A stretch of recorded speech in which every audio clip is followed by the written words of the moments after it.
The first question that our class asked was, how did you decide your major? And if you ended up changing it or you're thinking of changing it, like share that too.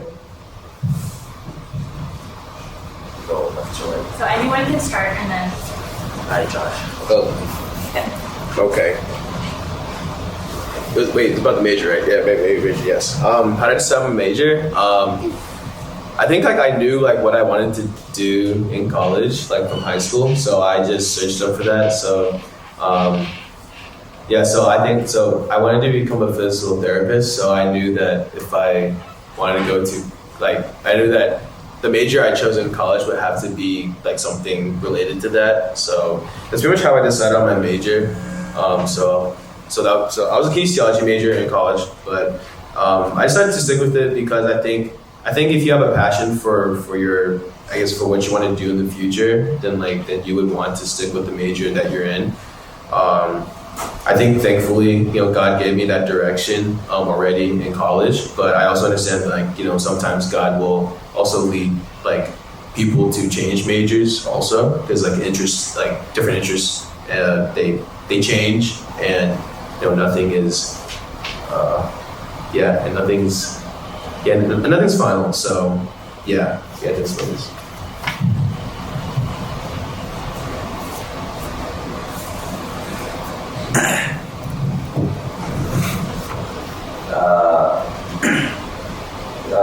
So my major is mechanical engineering, and I chose it just because I was good at math. But I found out later that it was more physics than anything. I stuck with it.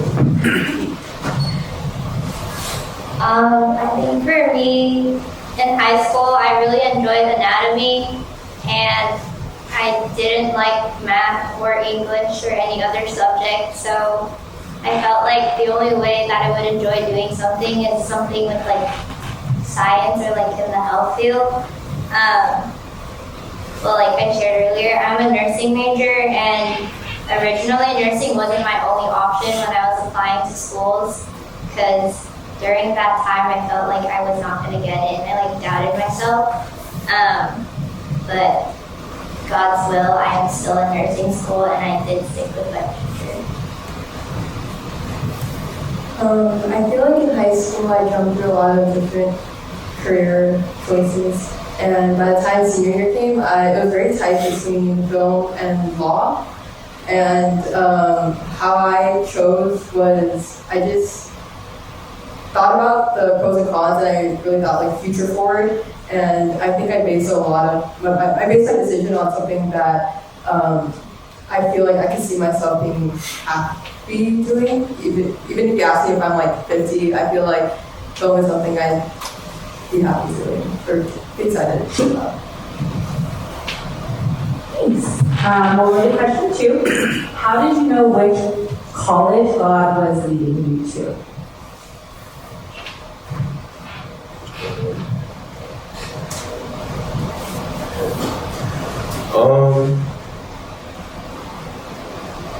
I think first off, colleges rejected me, so I think that kind of set up where I was gonna go.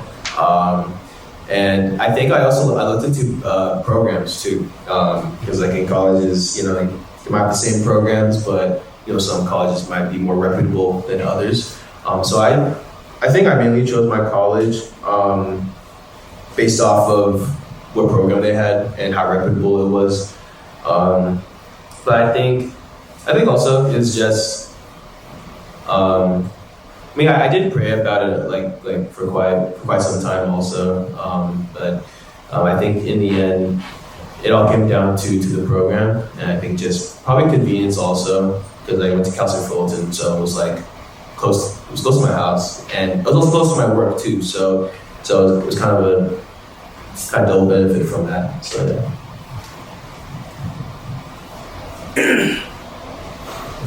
For me, it's also the same.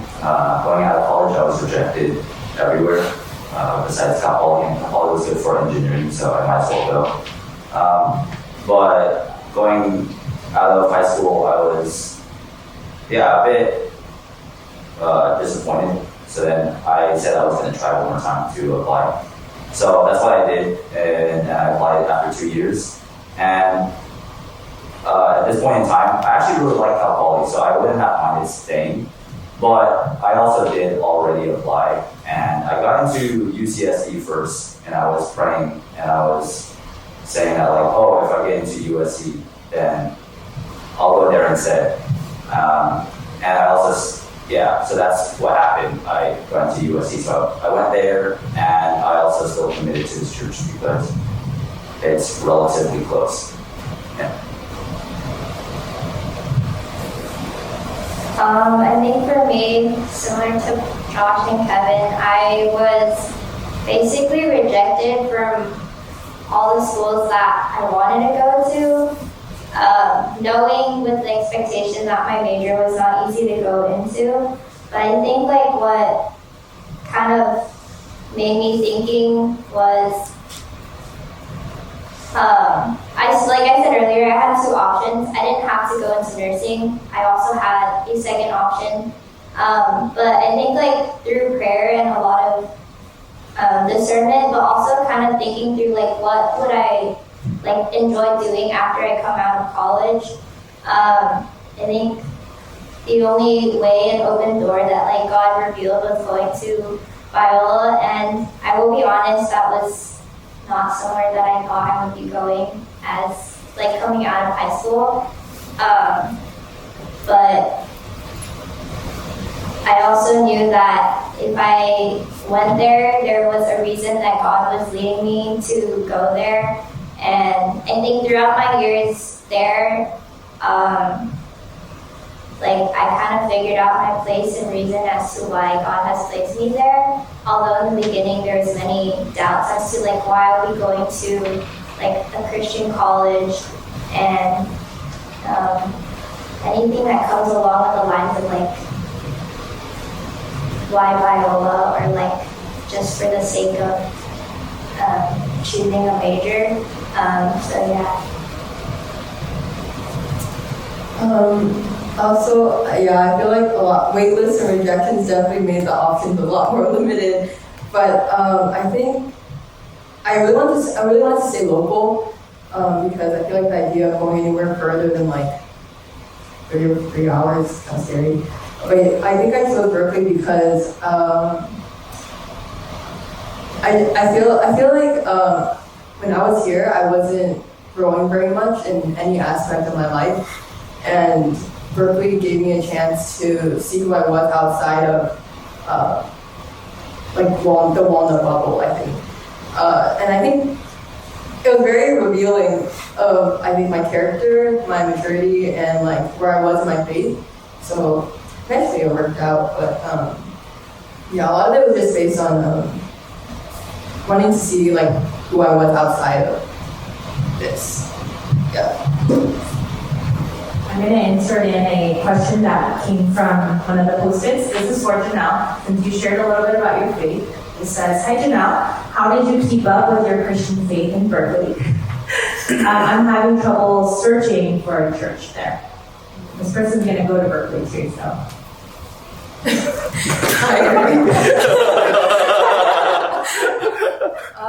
I think for me it was nice because Kiara, I don't know if you know Kiara and Esther and a good amount of people, or a couple people went from SBC already go to Berkeley, and because of that I was lucky enough to just follow their footsteps, and that the church they went to, they go to different churches. So the one that Kiara goes to is very, very similar to the theology and teachings of our church, and I think that's something that's really important to keep in mind. It's not just, yes, it's like the people and stuff, but also I think what they teach is very crucial, and eventually you'll like come across a lot of fellowships and churches that don't, they're like kind of, I don't know, I feel like I shouldn't say anything bad, but like they're just like very different, and you'll come across a lot of cults and stuff. So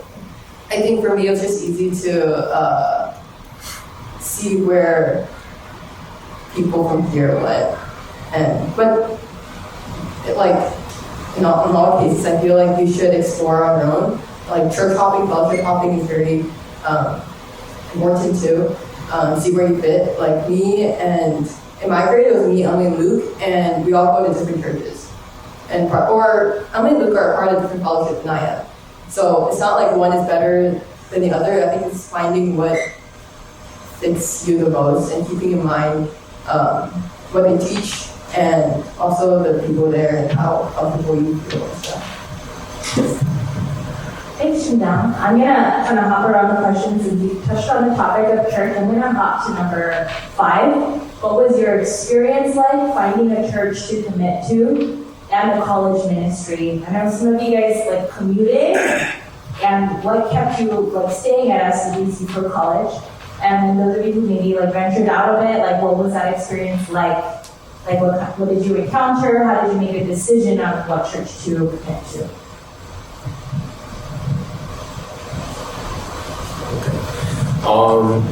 Yeah, so actually, that was actually one of the questions that I actually asked myself. Graduating from high school is like, oh, am I going to invest in other fellowships, invest in other churches?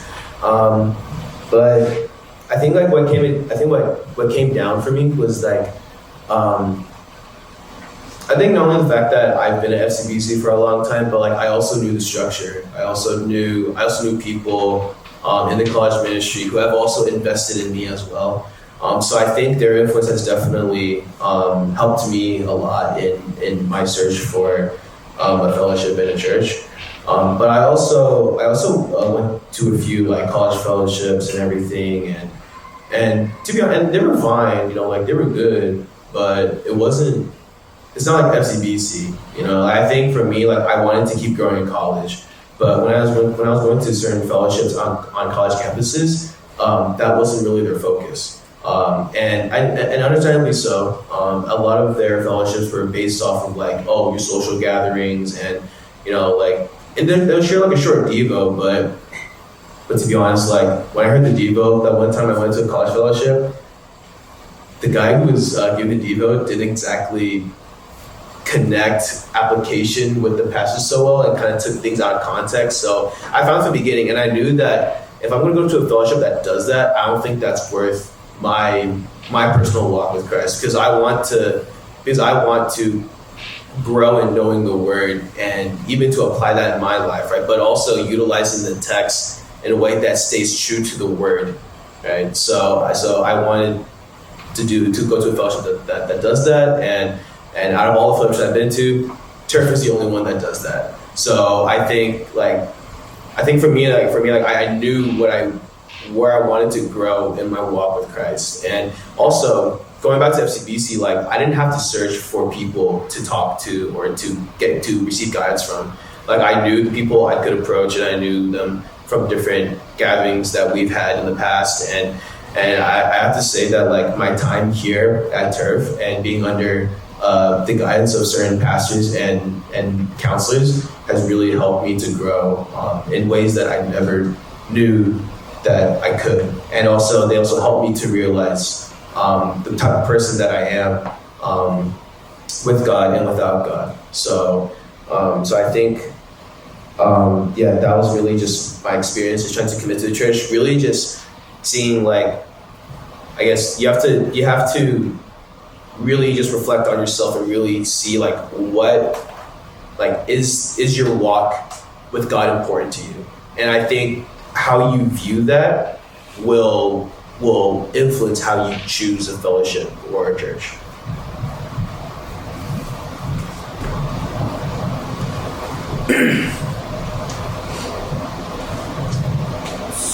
So I attended FCBC and Turf when I was at Cal Poly, going into my sophomore year. But when I transferred to USC, I attended GOC. But the GOC at USC was on a smaller scale, and I think like ultimately like the decision making factor. Well, I think Turf was actually equally as small, but the guys' fellowship at Turf was a lot stronger, and that was also like how I grew as a Christian, was ultimately through my small group. So I decided to stay at FCBC, even though I have to drive back. I also get to see my family, so it just like works out. And yeah, I think that's how I chose college. Although GOC is a great fellowship. Yeah. I think for me, going to a Christian university definitely doesn't mean that you will automatically be plugged in. I think for me personally, in addition to being like a commuter, I wasn't able to like get to know as many people. We do have there are on-campus fellowships, but I think as a commuter, it just contributes to having to like stay late on campus. Like fellowships start at like 8 p.m. at night, and I'm usually on campus at like 7 a.m. And so it's just a really long day for me personally to have to stay and commit. So for me personally, I think in the beginning, Turk was like really small, and I think it was like, for me, it was like a lack of community in the beginning. I felt like there was not as many people that I felt like I could commit or like grow with, like a community. And so for me, a lot of like the first 2 years, I started attending Turf, but I think there's a lot of doubts and questions like, what am I looking for, and like what are my intentions in finding a fellowship? And I think at the end of the day, I realized that although there isn't a community that I felt like I could fit on campus, coming back home and coming on Friday nights to church and making the most out of the people that were local and growing with people who are older, and just like the staffers even in church has like helped me kind of realize that it's not about going to somewhere that you feel like you get to need to know more people, but it's more so about making like your relationships and building connections with people that are more intentional. So I think for me personally, eventually as like Turf grew in the past 2 years, it's just been a blessing to be able to learn how I can be more intentional with people who are like coming to our church versus going out to find a church that I can try to like plug myself into.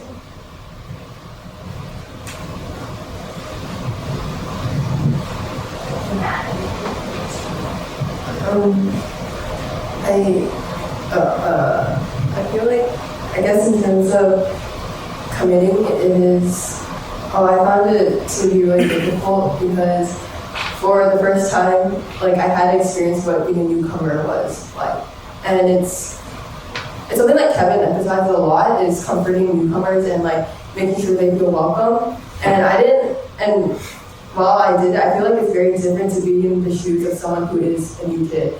And it's very hard when you have like people who already know each other and like all of that, and then you just come in and try to join in. I think it's very difficult to integrate. So I think in that sense, that's still like, I like by the end of my first year, I've been in the same fellowship for basically in like both semesters, and I still felt very like disconnected and not part of a community, and which made me appreciate this trip a lot more. But it's something that I'm still working on, and I realize that it is a lot of, well, yes, they are to be welcoming, like you should feel like they are opening, they welcome you with open arms. But it's also a lot of like how much you put in, how much you kind of participate in their activities and going to Fridays and Sundays and stuff. So yeah. And now option number 7. So from personal experience, how hard is it to keep up with and or live out the Christian faith when confronted with questions or direct opposition to your beliefs? So you can share generally, or like if a specific like instance or experience you had, you can share about that too.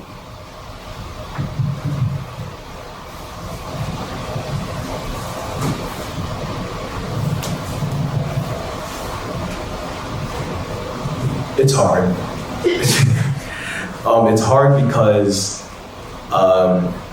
Christians are the busiest people in college, according to Pastor Gabe. And so, but again, like it also, I say it also comes back to, it's also really heavily influenced on your choice as well.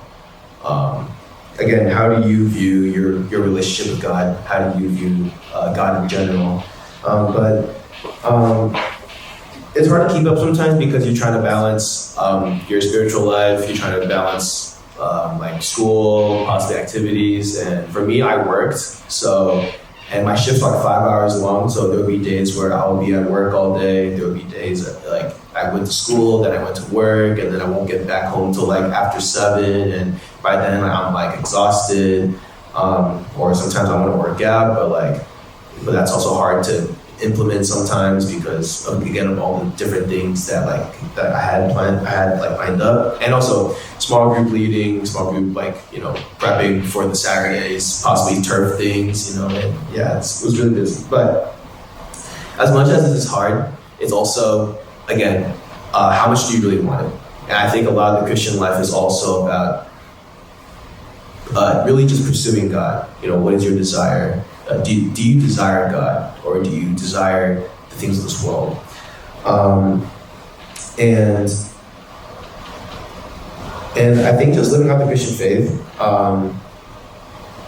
actually in college, I don't think I had a really hard time. I mean, there were like a few questions here and there, but I think generally speaking, like at least when I was in college, in my classes with people who shared different political beliefs or different faiths and stuff, we shared our beliefs pretty openly, but I think at the same time, as it was really open, I think everyone respected each other, but I also think no one wanted beef with each other, so I think they were willing to just listen and just accept who people are, I guess. But other than that, I think a lot of it also has to do with me working. Because I work at a physical therapy clinic, and all the aides I work with, no one is Christian, I think. There used to be 1 or 2 Christians, but they've moved on now. But now they're no Christians, and whenever they invite me to their socials or raves and stuff like that, I have this struggle where as much as I want to spend time with them, I also can't because I have commitments for church also. And I think at this point they also see me as oh, Josh has church, so we're not gonna mention anything to him possibly. But I do think sometimes I do wish that I could have taken some of those opportunities to go to a small hangout or something, or just at least be there for an hour or 2, I guess just to spend time with them, and then probably leave after that. But I also had other commitments too, so I had to sacrifice that. And there were a few times where I had shared my faith in at work also. I think one time one of my aides shared he asked me about my fellowship and even the podcast I'm running with Ian, Chuck, and Pete, and I told him about it, and he was oh yeah, that's cool. And other patients also asked me about the church I go to, or oh, what do you think about this or that, and I think work did provide a safe space for that, but it is still hard because in the end, you just don't know how people will react to what you're gonna say. But I think just relying on that God plans everything, and that he also wants you to learn from those experiences too. So I think as much as it is hard, it's also very much a blessing.